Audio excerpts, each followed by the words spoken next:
Veronica, a somatic yoga teacher and a Thai massage therapist. I wanted to show you today how you could play with the hips to notice how your hips communicate with the legs and how your pelvis communicates with the spine. So most of that will be done in a kneeling position. If you need to pad your knees before, you could prepare yourself for that. And it's great to have two blocks, but if you don't have two blocks, also hard-covered books of more or less the same height will do. And we'll begin on all fours.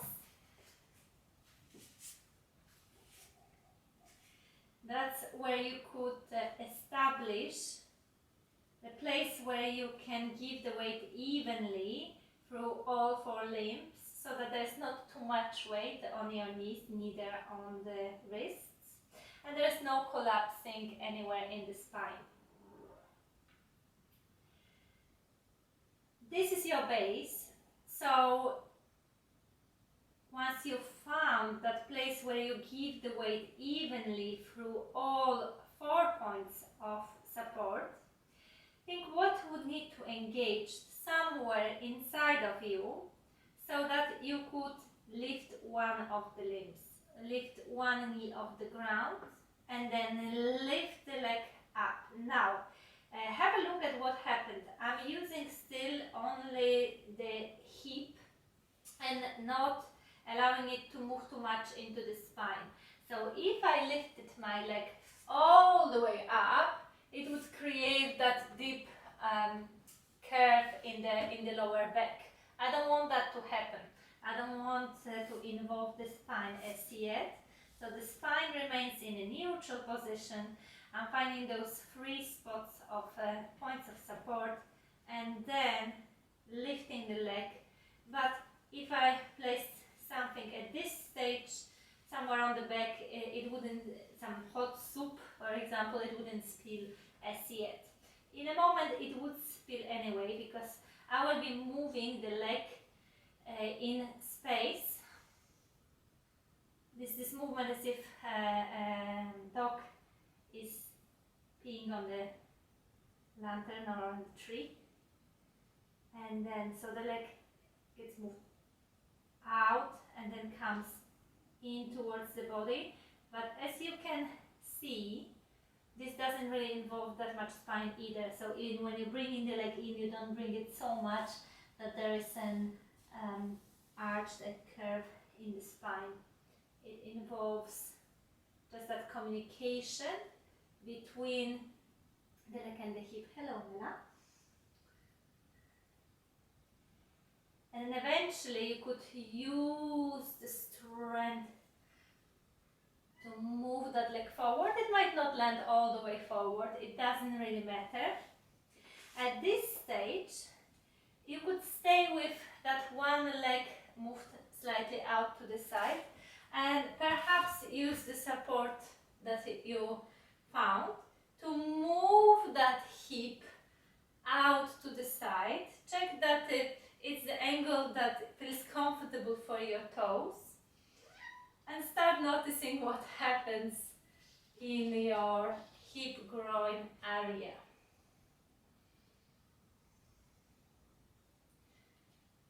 You could even go for circular movements.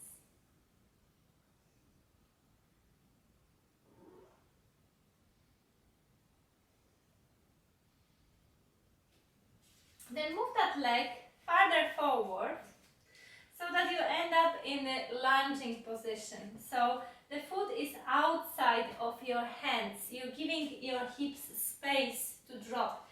Depending on your body proportions, if you want it to be here, it could be far harder for you to reach to the ground just because of the proportions of the legs to the torso and to the arms. So you want to move that leg out, give yourself space. And try not to keep all the weight on the wrist. So even as you're placing the hands there, it's just a little bit of support. Now, you can start drawing some circles with the hips.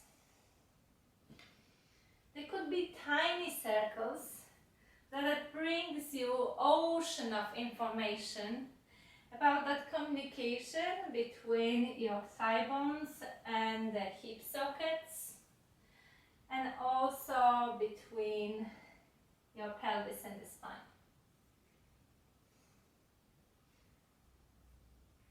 You're curious which part of the body talks to you the most right now. If you wanted to engage more of the leg, you could add to that the secondary spiral, secondary rotation, moving from the foot and the ankle.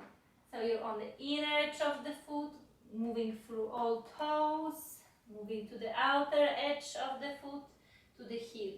Inner edge through the toes, outer edge, heel and back.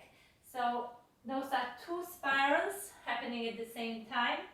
If it's way too much to process, stay with one spiral, with one circle.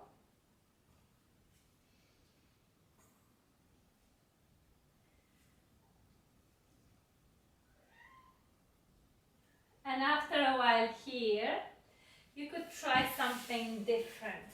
So this time, you could move your supports, and if they're too low, think of using the support of some furniture, for example, to come a little bit higher. So your hip would be roughly above the knee, and the other leg stretched out in front of you. So that doesn't mean that the knee should be locked. It could stay in a micro bend. The heel is resting on the ground, and now focus on that knee, and imagine that you're drawing a circle as if going along the clock face with your knee. What would happen is that the entire leg will start rotating around its own axis. Will start moving in the hip socket.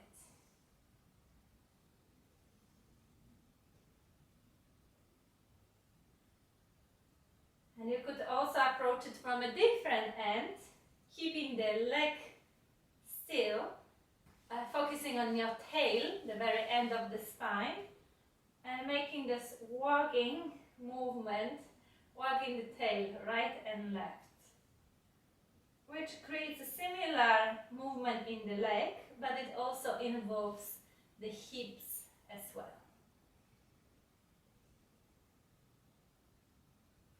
And then we could engage and wake up the legs and make them more springy.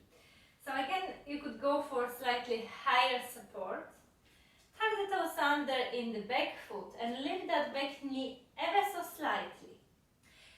Try to focus on that weight on the feet rather than relying on your hands here. And keep on shifting the weight between the foot, which is behind you, the balls of the foot, and the foot which is in front of you. So it's shifting the weight between the foot which is in front and the foot which is in the back. When you shift the weight back, that knee bends and your bum comes closer towards the heel. There's quite an effort involved in that.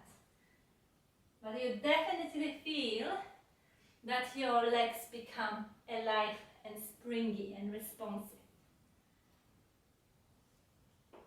And then after all that, you could move that leg out and maybe for a moment straighten it out.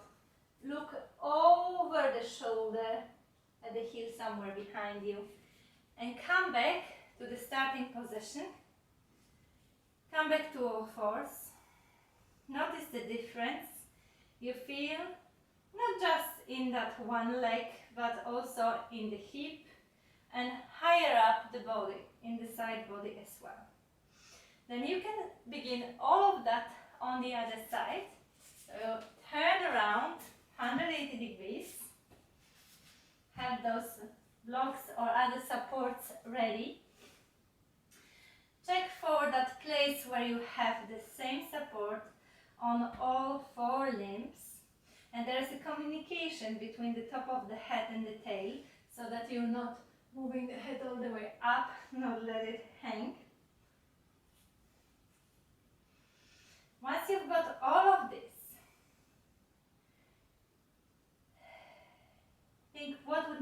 happen in your body, so that only 3 limbs would be enough to support you. So one knee lifts off the ground. Check what happened, or if anything happened in your lower back, you don't want any collapse there.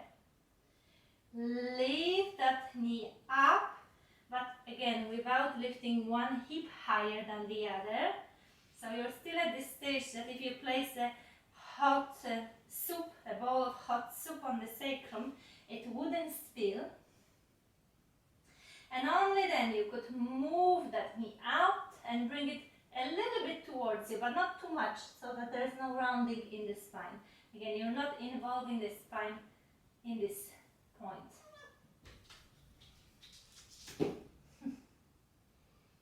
So the leg moves around.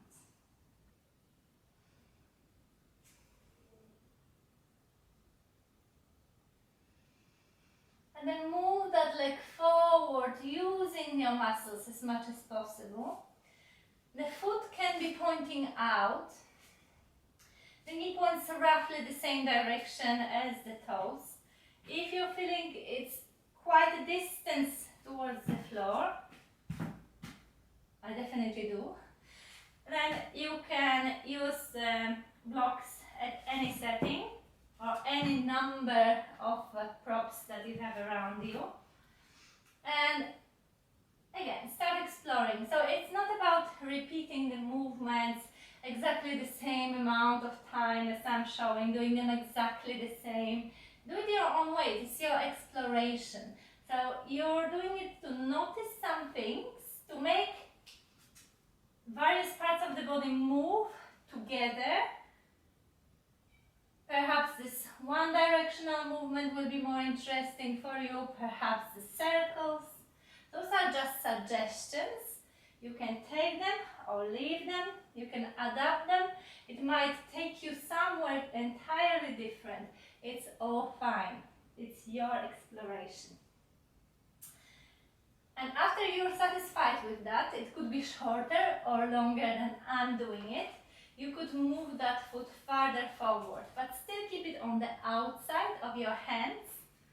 Get that support without leaning, without collapsing onto your wrists. You could come higher up if you want. And start drawing some circles with the hips in this position. Very little difference from the previous one, but in terms of sensations, the sensations will be in different places.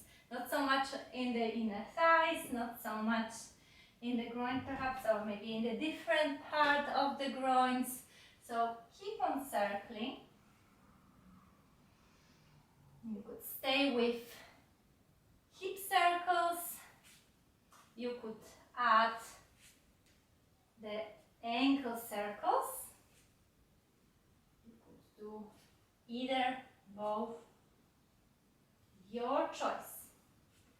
The ankle circles go like this. You're involving the entire foot, so it's more weight onto the big toe, more weight across the ball of the foot towards the little toe, then moving to the outer edge of the foot, to the heel, and to the inner edge of the foot.